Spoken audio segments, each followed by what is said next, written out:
On the next episode of Rick and Morty the Anime. リックは助けに来るのか？さあ、父さんは気まぐれよ。リックは罠だと分かっていても助けに来る男だ。そうかもね。しまった！ですじゃないよな。私はここよ。An all-new Rick and Morty the Anime. Japanese language premieres next Saturday at midnight on Toonami and streaming on Max. On the next all-new episode of Demon Slayer Kimetsu no Yaiba Swordsmith Village. These needles, the numbness is so severe. My strength is sapped. There's nothing I can... Demon Slayer Kimetsu no Yaiba Swordsmith Village.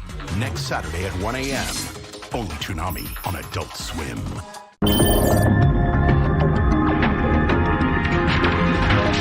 Hello everyone and welcome to our podcast Toonami Therapy on September 17th of 2024. And this is our podcast Toonami Therapy in which hang on just a sec. Sorry about that.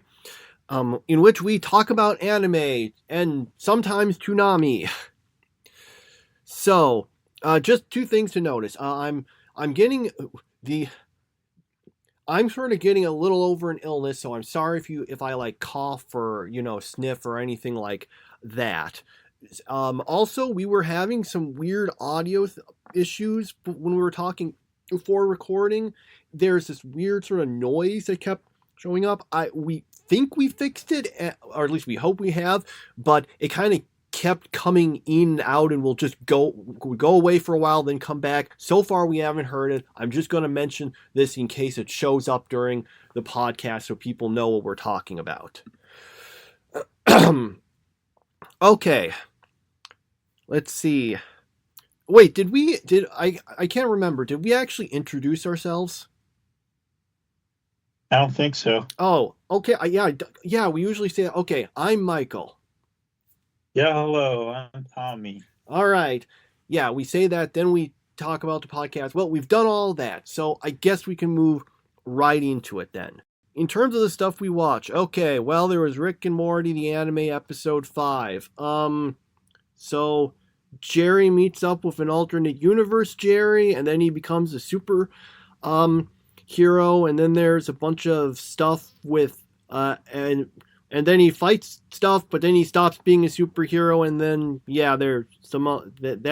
there's some other stuff too, I guess. Yeah, I'm not going to even try to explain it too much, because although I will say this was probably the most comprehensible episode so far. Mm-hmm. It was it was probably the best. Technically. Yeah. Okay. Well, I don't have anything else to say about it. Do you?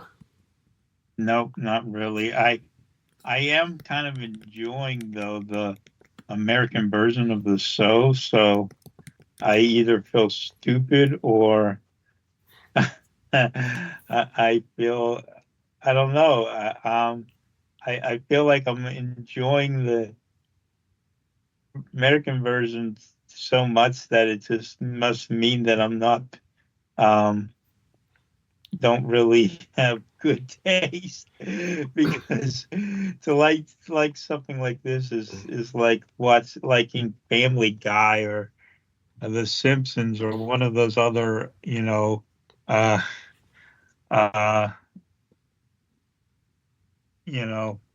shows. I don't know how to say it nicely, but I feel like I'm stupider for liking it. So the anime, though, it wasn't good, and it hasn't been good. And I think if we had the original voices, it might be better. But we we don't. Yeah, and Toonami is still just airing the subbed version.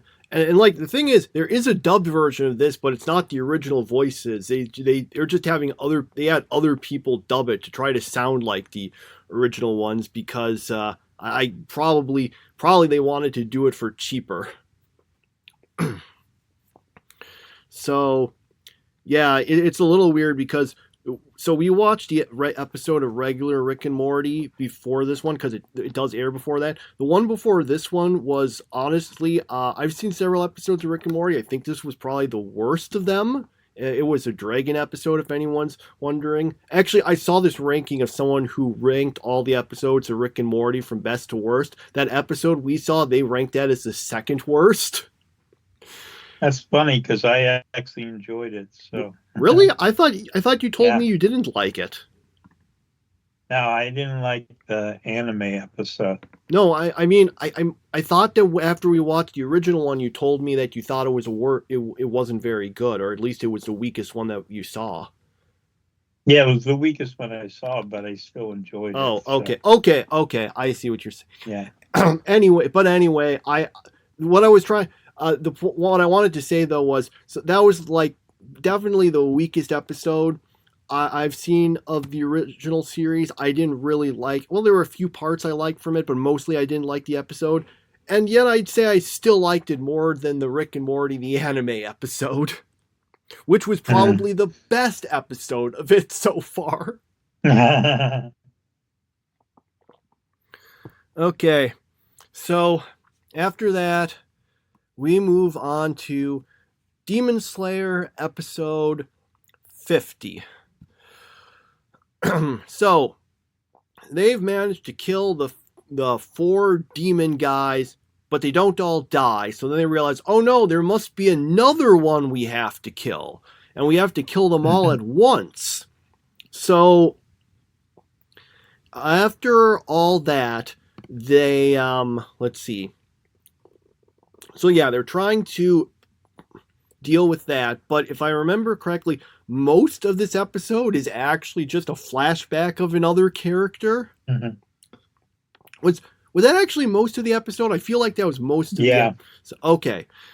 Which was about the backstory of Genya, I think his name was, who, well, he hasn't died yet after the big flashback. But I guess we have his backstory to explain some things about him, and yeah, that's basically the episode.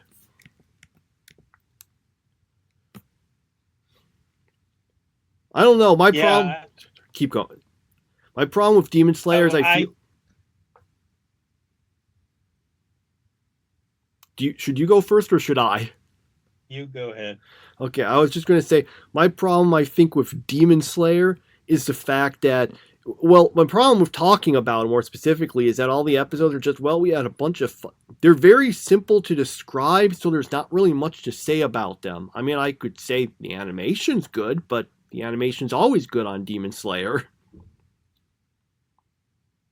Yeah, my problem with it is that it took us away from the main cast and kind of just threw us together this all new cast, which, by the way, that's kind of a theme tonight on this on this podcast episode, where we get some of the best characters get written out of the show, and it's to the detriment of the show in question. So, yeah, I wish Inosuke was around. I think if he was around, this would be a lot more entertaining. But it feels like the same episode over and over and over this season, and I'm just not enjoying it that much, which is a shame because I had begun to enjoy Demon Slayer, and now I'm back to thinking it's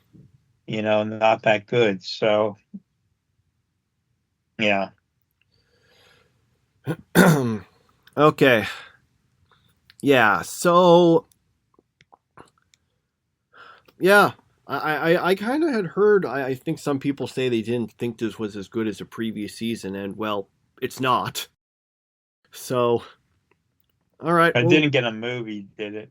No, this didn't have a movie. I think I think the season after this might have been a movie that was split up, or maybe it was just, it was one of those, the first few episodes aired as like some sort of special and then was split up, or I'm not sure exactly, but I don't think this one was a movie. It was just like, regular episodes. They're apparently going to have like several movies to conclude the series, though. They announced that. So, Wow. after that, we've gotten One Piece episodes. I'm just making a note here. Okay. Episodes 685 and 686. So, in these episodes, let's see. A lot of it is them still fighting against the giant rock guy. And Giant enemy crab. well, it's more like a giant, it's more like, a titan or Yeah. Honestly, the thing that it really reminded me of, I haven't played the game, but I kept like thinking, this is like Shadow of the Colossus, isn't it? So, I wish I knew what that was. oh, I'll have to Google it here.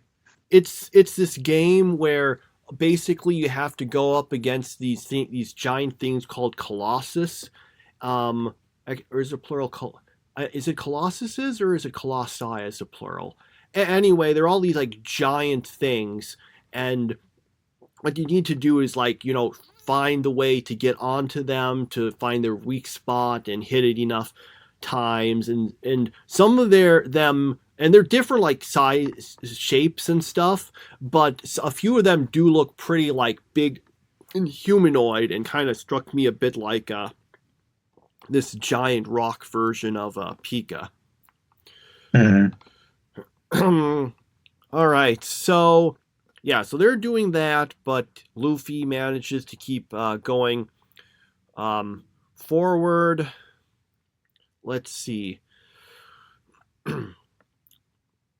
So, yeah, they're basically all going, and they're going to go to try to find Doflamingo and beat him. Also, there's some stuff because they want to take...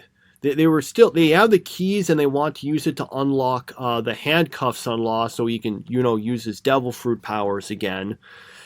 And, there's also a bunch of stuff with, Robin and some of the others who are, trying to, deal with the guys going after them and still advance. So, there's that thing where Robin where she, makes it so she has all those arms, and it basically forms a sort of like thing they can climb up with. And I'm just thinking, yes, another very powerful usage of her abilities that she never uses again, that she just doesn't use. Her power is like crazy strong, and she doesn't seem to use it to its fullest potential in fights. Okay. I think that's the big stuff in this episode. Sorry, I'm kind of having trouble remembering some parts of it. That's okay. I noticed that the orange-haired girl named Nami showed up in a different show this week, so I'm kind of wondering if like Nami went on strike from One Piece because not getting any airtime, and now she showed up in a different show. Yeah, I don't know what to say about these episodes. They're One Piece, and One Piece isn't exactly the best right now, but you told me it gets worse, so I am excited to find out how bad it can get. I'm honestly afraid to see anime Wano, because Wano, that's not the next arc, but the one after this. It felt so long and bloated in the manga, and I'm thinking, how will it work with the anime stretching things out even worse than it's stretching things out right now? Mm-hmm. Okay. Well, that's it for our Toonami stuff. I guess we can move on to the other things. So let's move on to non-Toonami series. Spice and Wolf, Merchant Okay. Meets the Wise Wolf, episodes 15 and 16. Okay, so let's see. I just watched these, so I should remember well. What? You're gonna have to help me out on this one. I remember the second episode. I can't remember the first one.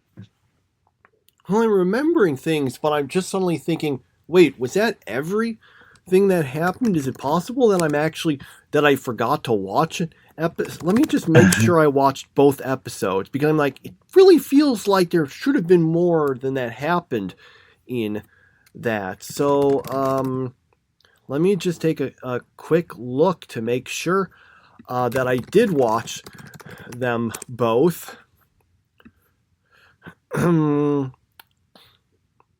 Yeah, it lists episodes 15 and 16 as watched. So Yeah, I felt the same way, kind of. oh, okay. Now I think I remember. I'm looking at just a brief description and I'm getting it. Okay, so basically, the first episode, if I remember correctly, is mostly devoted to Lawrence because he's trying to find like folk stories that might give him information about. I think it was like because he was trying to find out some information that would be useful to Holo. That was that part. And then there was that other guy, what's his I can't remember his name, but the guy, because he thinks that Holo is with Lawrence because she owes him a lot of money, and he's just apparently falling in love with her. So he's telling him, well, he thinks that she's in debt because that was just their cover story. And so he's like, all right, I'm going to give you all that money, and then you'll have to let her go, and then I'll make her my wife or something. And he's saying, she gets to choose, so maybe she'll choose me. And the guy's, I'm still going to do it. And then there's a bunch of stuff with that, and there's some what felt like very forced and contrived drama between Lawrence and Holo. Yeah, definitely. Yeah, that was so. It felt like it was like no way two real individuals would be fighting the way they're fighting. It just felt so forced. And it kind of left me disappointed. Yeah. Also, I kind of found so that was annoying. Also, I found like Lawrence really unlikable when you think in this, because his plan is, okay, he'll just give me all the money and Holo will stay with me. Cool. I'm thinking, but the reason he's doing this is because he thinks that she's in debt to you. Now, admittedly, his reasons aren't completely altruistic. It is because he thinks, oh man, I'm really in love with her and I want to do this to make her get with me. But he still thinks that, like she's in debt and that he would be helping her, and you're just going to take all the money, I guess, without, even though that's not true? That seems really skeevy? I don't know, whatever the word is. Contradictory? No, like skeevy or skeezy, that's like more, what's the way to use it? Like when something's like unpleasant or distasteful. Maybe that's not the right thing. More sleazy. That sounds right. That's the right thing. It feels very much like that. Mm-hmm. And I know he is supposed to be like kind. I mean, granted, he's done some other more shady things before, but this one felt really okay. Now that's the right word, shady. All of these start with S also. But there's been some other things, but those usually felt like, okay, the people you're going against maybe aren't like the nicest, but this one is like, yep, I'm just going to have this guy spend all of his money trying to help someone, and I'll just take it, and he doesn't need to even do it because they don't need the help. So I didn't really like that. Yeah. All right. Anything else? No, not really. All right. So we got after this Full Metal Panic Invisible Victory episode 6. Okay, so um, we have officially written Konami Chidori out of Full Metal Panic, and except for no, that not completely, but we've come close to it. As this episode again never shows her. We have Sosuke winning battles, and I noticed there were sponsorships on the robots that were fighting, and I was thinking, did they pay very much close attention to make sure that like they didn't have uh, people the advertisements on the robots that were getting destroyed because that would kind of make the company seem weak. I don't know. But after that, Sosuke is enjoying his spoils with the one guy, and all of a sudden, all these cops come up and, well, supposedly cops, um, go and grab them and torture them, and then kind of force Sosuke into doing a blood sport thing. And then he goes back to Nami, who, again, I'm left to believe that this is canonically the same Nami that used to be in One Piece and now is in Full Metal Panic. And she has a fit for about 15 seconds. And then all of a sudden she's like, okay, I'll do it. And and and so Sosuke's going to fight for real this time because the writers apparently noticed that since Sosuke was not actually fighting, that no one believed he could actually get hurt. So they're like, okay, we got to do something about this. So they decided to up the ante a little bit here. Um, but they haven't upped it enough with me because let's face it, Kaname was the best character in the show. And like it not only is she being written from being the most important character to being just a damsel in distress, but she's like not even in it. We don't know anything about her. And I just really dislike what they've done with her, except for this one part. And this is the contradictory part of this episode. Is that I really enjoyed the episode, even though I have only negative things to say about it. I did enjoy it. So there you have it. Yeah, I really liked this episode. Also, I didn't really have the problems with Konami not being here. I mean, it's only been like what 2 episodes without her anyway, and and it's still so. But I enjoyed it. We did get an explanation of why Sosuke was here. I'm glad we got that now. Rather, well, we got a partial explanation because he doesn't when Yeah. he's telling Nami the stuff. He doesn't say, "Oh yeah, I'm totally. This is also part of a plan to find someone I'm looking for." He just mentioned himself going after Amalgam. Mhm. And he also says that his organization, he says, wiped out, but that doesn't seem to be the case. So it seems like he's only part. I don't think that was the case in the previous one. I mean, they got really hurt, but there were still people who survived. So I think he might be only be partially telling the truth there, but we at least got enough of it there. So yeah. We also, I think, for the first time this season, suddenly got like some of the fan service stuff on it. But honestly, compared to pretty much every previous season, this season has been pretty light on it. So I'm okay with that so far. Yeah, that's so yeah, it was a pretty fun episode on the whole, I thought. One thing to mention, though, because I was trying to look at the.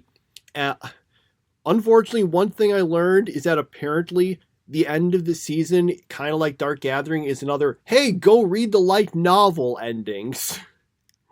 So I'm hoping we still get a decent resolution by then. Yeah, we better. I don't know like too much of the specifics because I didn't want to spoil myself, but at least from what I saw, it looked like it was a, hey, it was one of those sort of endings. Okay. On the positive note, all the light novels are translated in English, so if that's the case, we can't always just pick them up. Okay. Yeah, I think it would only take 1 or 2 more seasons to complete the story, actually. Anyway, so we got done with that. All right. Okay, Yu Yu Hakusho episode 8. So Yusuke has to go get the last artifact from Hiei, but Hiei, that guy has decided to, kidnap Keiko to make Yusuke bring the other ones to him. Yusuke does, but they end up fighting, and eventually Yusuke and Hiei is able to move super fast and stuff, and Yusuke is able to still beat him by hitting him with the spirit gun because he reflects it off a mirror, even though he admits afterwards, yeah, I didn't know if that would work. So then he does in fact manage to get them all back. Oh yeah, and Kurama does show up to help him, so there's that. So I guess he solved his first case and beaten the bad guys and recovered the stuff, and although Koenma still gets in trouble with his father for temporarily losing them because because due to one of them getting broken in the process, it's kind of obvious there. And that concludes our episode. Yeah, I have to say, I feel like this has really gone down in quality ever since Yusuke got back to life. It's not terrible, but I feel like most of the humor is missing, and it's now all about these spirit battles. And I'm getting afraid this is going to go down the path of a show called Hunter x Hunter, where it becomes all serious all the time, and we cut out certain characters and stuff. I don't know where it's going though, so I can't complain too much. I just have to say that this episode really didn't interest me all that much, so that's where I'm at here. Okay. I thought it was fun. Even if it was just kind of a bit straightforward fighting, but I still thought it was enjoyable. There were still some funny bits. I like the part where Yusuke just admits what I said. Well, I didn't know if it would work, but I remembered how mirrors reflect light. And everyone's angry at him for doing such a risky move. Okay. All right, then the last one. We're a little slow in starting it from when it's actually started airing, but there we go. Oshinoko, start of the second season, episode 12. Okay, so basically, I don't know how to explain what happened, because all we basically get is explanations of which characters are playing which in this piece of fiction, and about that Aqua is now apparently in a relationship with Akane, and Kana isn't jealous of that at all. And yeah, we get kind of some background of basically who's here and who isn't. And then we get this part at the end where the original person's creator comes in and is like, I want to change what you're doing with this. They're like, okay, what part do you want to change? And it's like, all of it. So that's the big cliffhanger. Honestly, if now I don't mean to be so critical, but this is probably my least favorite episode of Osinoko because it's like the first time I don't feel some sort of real dread or suspense of something really bad going to happen. Like that was what really made the first season work, was that there was always the feeling of something really bad was about to happen. And then it did happen several times.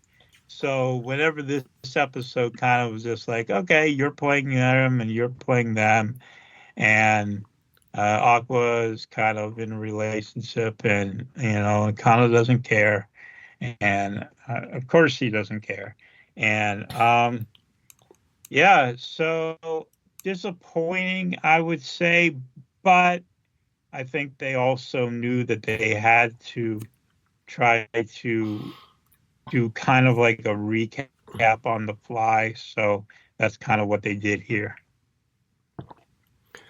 So for me, so I didn't watch the first season. I did a very long time ago read a bit of the manga, enough that covered the first season, actually. So I at least know what happened there, even if I forgot it a bunch. The problem, unfortunately, is that really the only characters I could remember were Aqua and Ruby, and then everyone is like, the rest.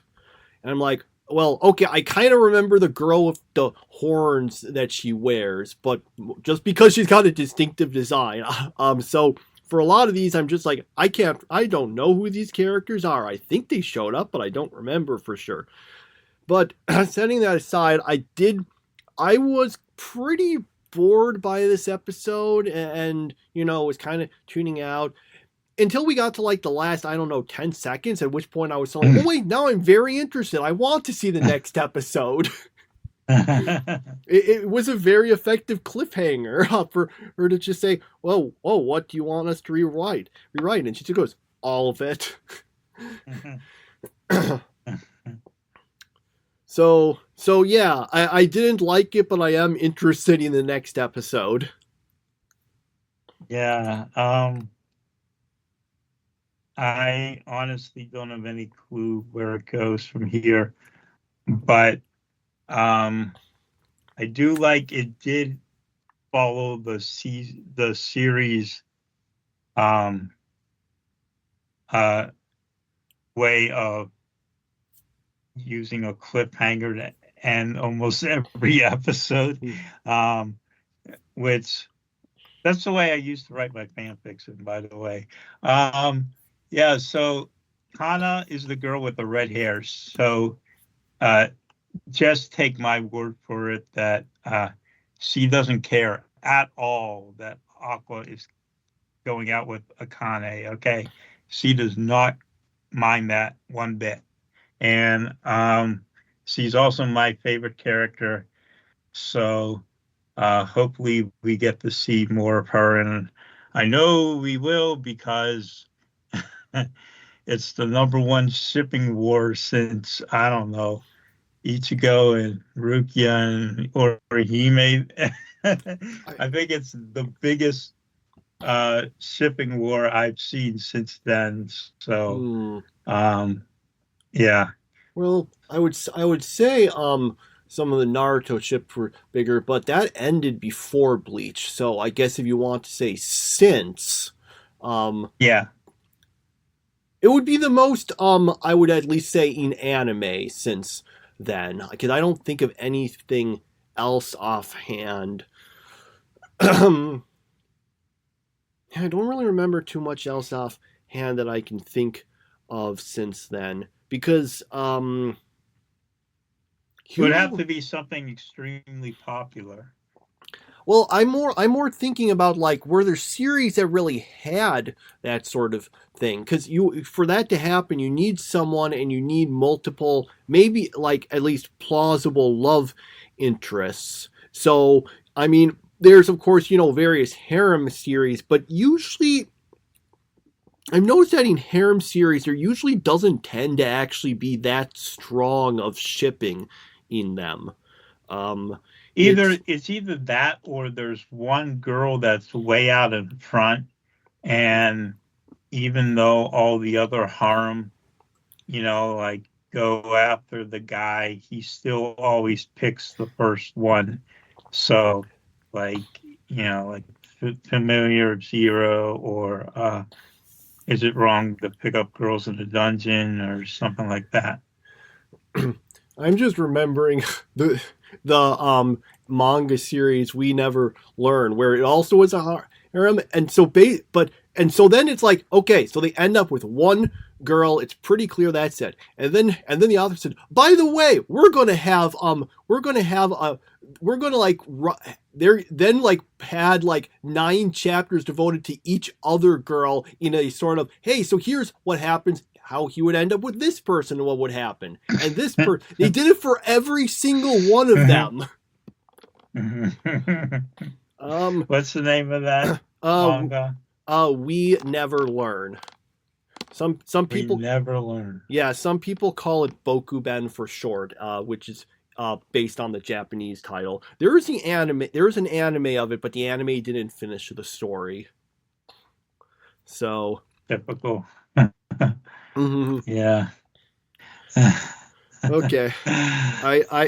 There's that. But it's true. With a harem series, usually it's not always just one, but usually there's just like one or two that are really obvious, but that you can be almost sure about. But at the same time, I think it's more just the nature of a harem anime. The people who watch those don't usually care that much about the shipping, generally. I think some people really got into nisekoi. There's apparently this one guy who was such a big fan of one of the girls that he apparently just for the character popularity polls sent in a zillion votes for just that one character, which made them always like get the top or something. How did he do it?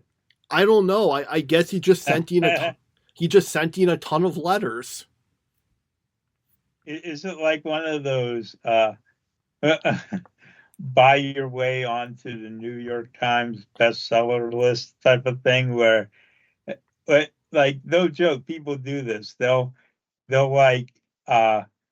pay like a large sum of money, and then they get all these books shipped to these fake addresses, and what happens is that their book goes on to the New York Times bestseller list for 1 week, number one for 1 week, and then it never appears on it again because all they're doing is buying back the books that they sent to the fake addresses. And a couple of pastors got in trouble for doing it, writing books for their churches and getting it was pretty funny. So I'm assuming that guy did something like that. He found some way to game the system.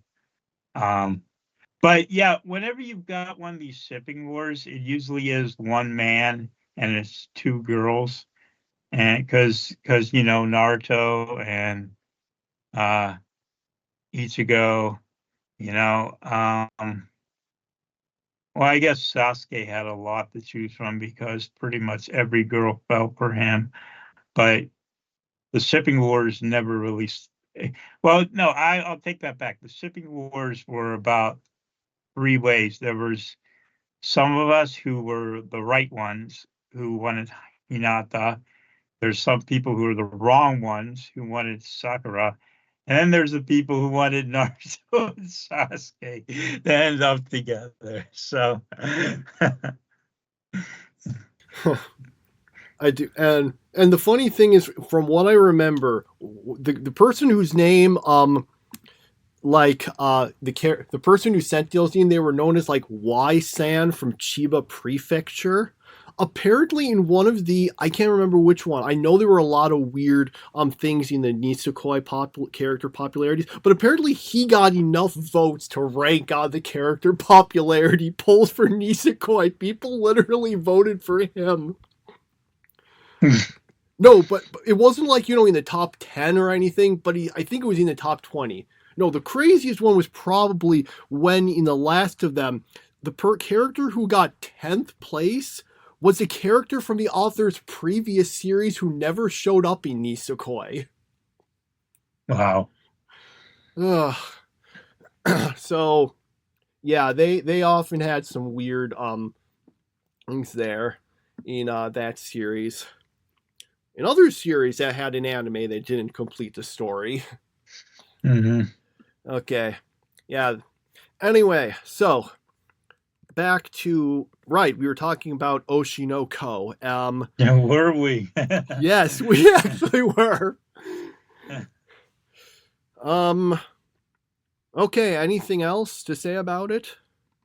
Not really. No, I think I got everything in. Okay. Oh, I guess I'd say it. To the surprise of absolutely no one, the theme song is not as good as the previous one. It's kind of hard to top the song that was #1 in Japan for like, what was it, 20 weeks or something? I don't know the exact number, but it was really high. Yeah. Okay. Kind of like Attack on Titan trying to top its first theme song. They tried hard to top that song, but they never came close. Closest they came was the Attack on Titan Junior High theme song. I thought the theme song for the second season actually came really close. I thought that was really good. I don't even remember it. So that was, like the Sasageo, Sasageo, Shinzo, Sasageo. I'll shut up because I can't do it well at all, but I really like that one. Okay, so yeah, Idol was #1 in Japan for 22 non-consecutive weeks. I don't know how many consecutive weeks it was, but that's obviously really high. Mm-hmm. Okay, I don't think obviously it's a different country, so maybe it's not fair to compare, but I don't think Old Town, not even Old Town Road was #1 for that many. Yeah, Old Town Road was 19 weeks, although 19 consecutive weeks. What's that? Old Town Road. That song, it was from like I think 2019. It had Lil Nas X featuring Billy Ray Cyrus.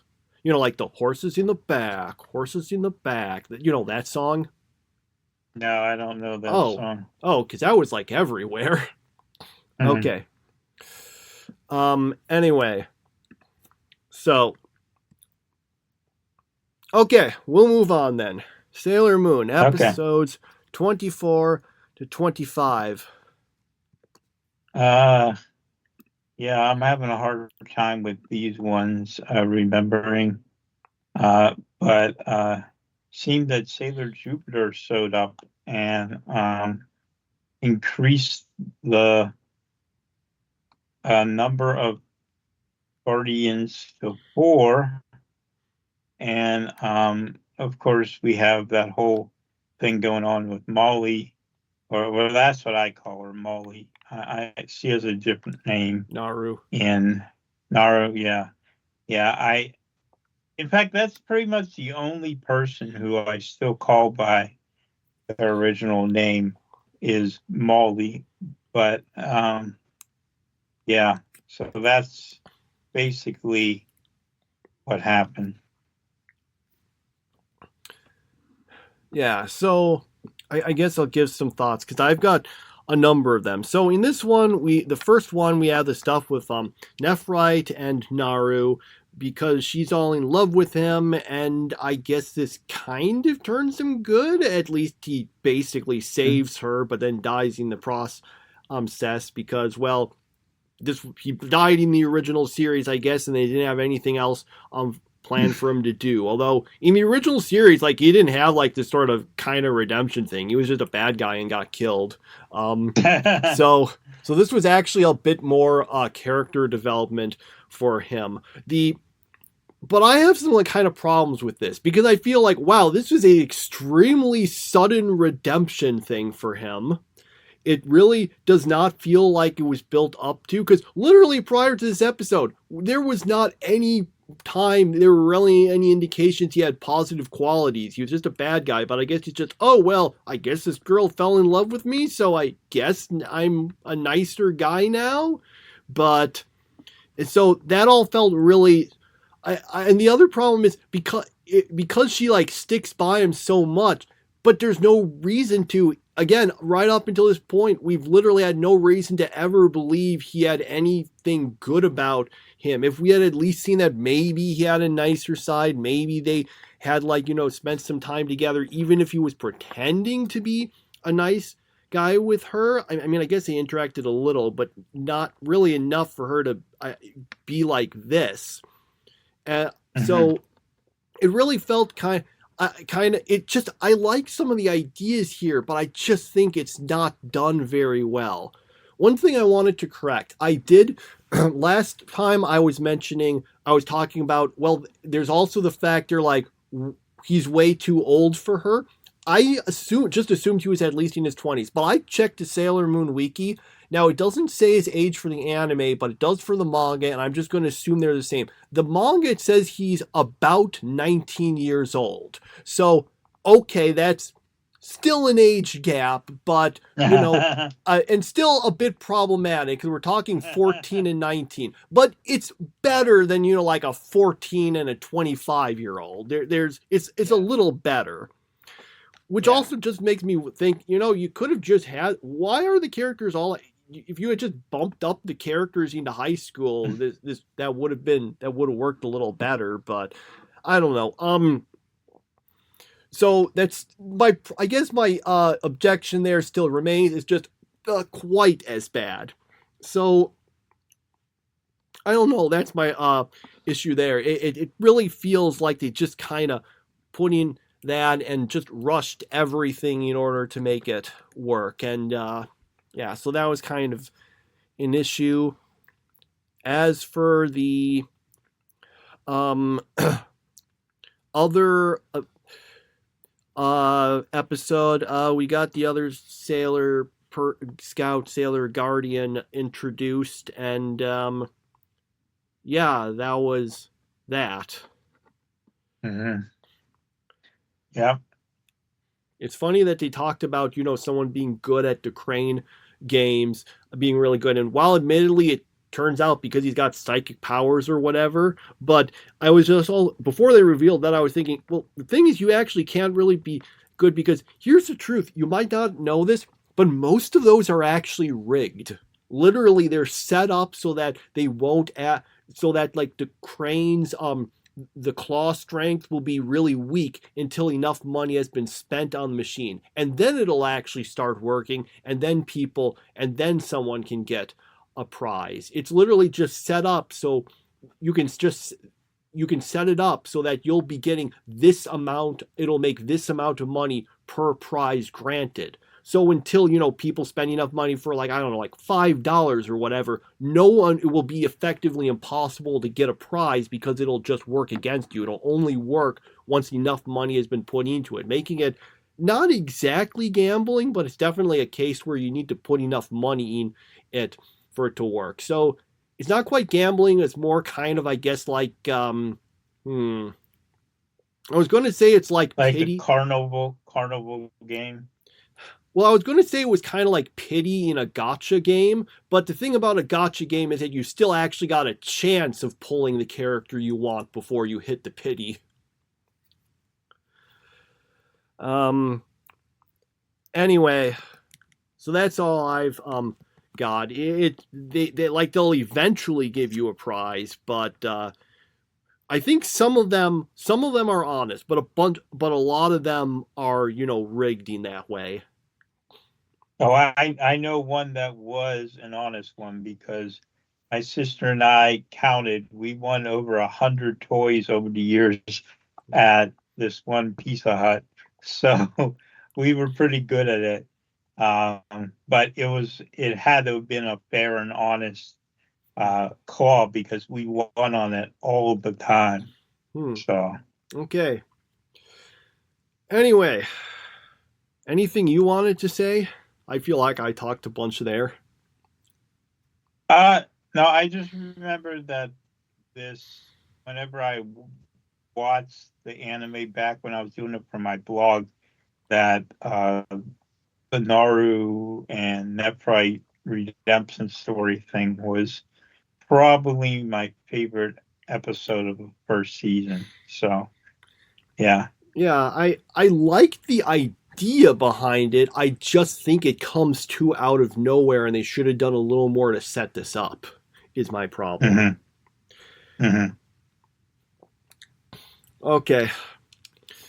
Because outside of that, like I said, the anime did do quite a bit to like try to expand on some of the characters from the manga, and this was an example of that. I just wish it had, maybe in some of those episodes where we just had the same thing happen, then we could have done a little more to set this up. I don't know. Yeah. Okay. So, we're done with that then. Okay, so we move on to Naruto episode 28. So, they managed to beat the guy who was pretending to be Naruto and rescue Naruto.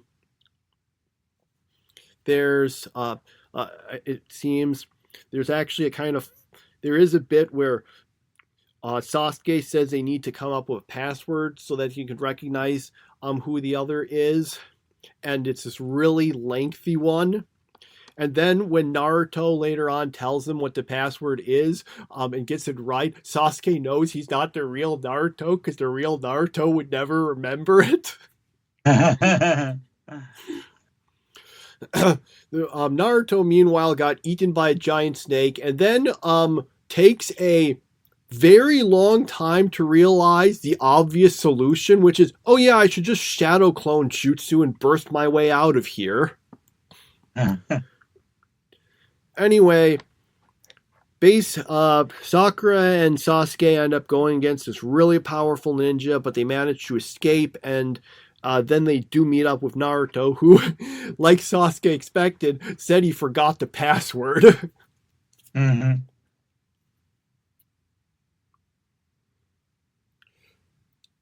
I thought it was a pretty fun episode. Yeah, no problem with that. No problems with it. Okay. Yep, we got that. And all right, then we'll just finish with Dragon Ball Z Kai episode 23. Let's see. Okay, so basically in this episode, it was episode 23, right? It's annoying because I watched the episode that aired on regular Toonami, and now I'm trying to remember which one was which. Okay, I got this one. So, so basically, right. Vegeta almost catches our heroes, but they manage to get away. He ends up finding a Namekian village that has a Dragon Ball, and when they aren't cooperative enough to give it to him, he just decides to kill them and take it himself. And then he says, "I know where they'll never find it," and he just drops it in the water. And I'm thinking, you don't think that they might just check the surrounding water? Anyway, he does say he thinks that they'll just assume he took it, but still you could maybe hide it a little better.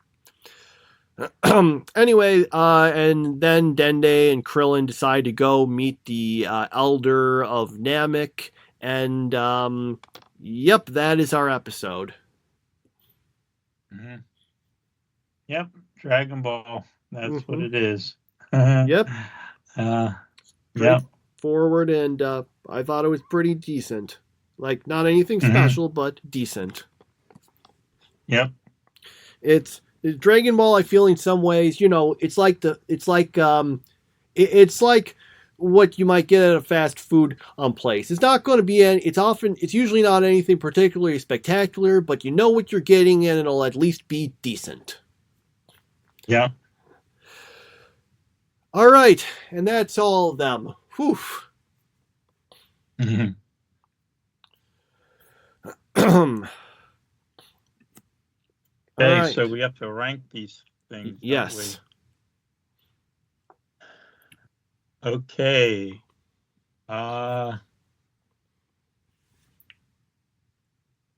Third place, I'm going to give it to Yu Yu Hakusho. I complained about it, but it was good enough. Second place is Osino Ko. And even though I'm angry about what they've done to Kaname, I have to rank Full Metal Panic as my favorite episode of the week. Okay, so for me, well, I do want to still be counting some Toonami Rewind shows for these rankings. So sure, I'm just gonna go with Yu Yu Hakusho in second, Yu Yu Hakusho in third, Naruto in second, Full Metal Panic in first. Okay. Okay. So, all right. Anything else to talk about? No, not really. Okay, I do. So I finally finished my rewatch of the second season of ReZero. Well, technically, I've still got like 15 episodes to go on the last episode. But I don't think, but I already know what happens there, so it's not going to change anything. So when we watched that when it originally aired quite a while ago, we didn't really like it that much. I think I was more positive on it than you were, but I still thought it was a big downgrade from the first season. And after rewatching it, I would say I still think it's definitely worse than the first season, but I do think I liked it more the second time around. I think it does work better when you watch it in one go rather than on a weekly basis. I will still say that the general problems with it still remain. It's still got a definite pacing problem with a lot of stuff that takes longer than it should. We did not need to spend this much time on like various flashbacks and things. There's a bunch of other things that a bunch of time is spent on that's just not that necessary. Yeah, so I mean, I don't want to go through every single thing, random thought I had. I'll just say some quick, but the pacing is the definite problem. It needed to do some stuff faster, and the fact that so many of the later episodes are 29 minutes does not help. Mm-hmm. But I do think a rewatch worked better, especially some of the things like in Amelia's flashback, Regulus, Cornelius, he shows up and you're just like, oh, who is this guy? Then you rewatch the season and you realize, oh, he's that guy from the start of the season that I completely forgot about because none of that has been mentioned in 16 episodes. Mm-hmm. And I know he shows up in the next season, so it makes it feel like, okay, there's a reason to introduce him. Other than that, not too much else to say, although I will say that Elsa's outfit continually bugged me, not just because it's there for fan service, but it looks really stupid. How does that thing stay up, legitimately? Yep, anyway, I could make a lot more comments on it. I do think it's a little funny that, wow, if Subaru hadn't succeeded in convincing Beatrice at the end there, literally everyone would have died. Because she wouldn't have been gone to help them beat the rabbits, and well, whatever. You people probably don't want to hear everything on thoughts, but basically, my general thoughts on the whole. Yeah, I think this definitely works better if you binge watch it, but I do think it's weaker than the first season. The third season is coming, though, and I have some pretty high hopes for that, so hopefully that'll be good. Mm-hmm. Okay, yeah, I think whenever I watch this upcoming season, I'm going to be approaching it as if I never even saw the second season, because that season was so terrible that it made me not like ReZero. So hopefully it's back to the quality it was in season 1, and not quality of season 2. I do think it is better on a rewatch, or at least, watch where you go through it more quickly, because it means you get through some of the weaker stuff a bit faster rather than, waiting week to week. It is interesting because I remember when I originally watched it, I thought the second half was better than the first half of the season. Rewatching it, I think they're kind of more about the same. It's more unevenness, because I think the good stuff in the second season is really great, but the bad stuff is weaker than anything in the first season. Like when we spend like 3 freaking episodes on, Amelia's flashback. Or when we spend 10 episodes on that, sorry, not 10 episodes, 10, okay, it's maybe only 10 minutes, or 15, but it's more than we need. It's a part where she goes through the trial. That first one was a past where we see the flashback. Then it's like, behold, an unimaginable present. It's just like, oh wow, this is, I guess, a present where the bad stuff in her backstory didn't happen and everything turned out great for everyone. It's all very happy. And like, yeah, that's a trial. Just seeing it's all very nice. Emilia got easy mode on that. When Subaru had to go through the present one, he saw all these alternate presents of what happened after he died and got traumatized. And I'm like, Emilia, you got easy mode. Mm-hmm. Okay. And I guess it's everything I have to say there. There's a few more things I could say, but I don't think I want to ramble about it too much. And yeah, if someone, most likely if someone's listening and hasn't seen it, everything I said would be gobbledygook. If you did see it, then this might just feel redundant, but that's my general thoughts on it. It's also kind of annoying to me that they just straight up removed. The first season is no longer on Crunchyroll. Now, it is there kind of, because they have like the director's cut of it, but the original first season is not there anymore. Which is just really weird to me. It's also kind of confusing. It's also, if you don't know that's how it works, you're going to get confused when you look at the list of episodes, because there's no season 1 listed. So someone will look at that, wait, where's season 1? They won't know, oh yeah, I should go and watch the director's cut thing, which is 14 episodes, because they just put 2 episodes together in all of them. Okay, so I guess that's my spiel. You said you didn't have anything to add? Not this week. Okay.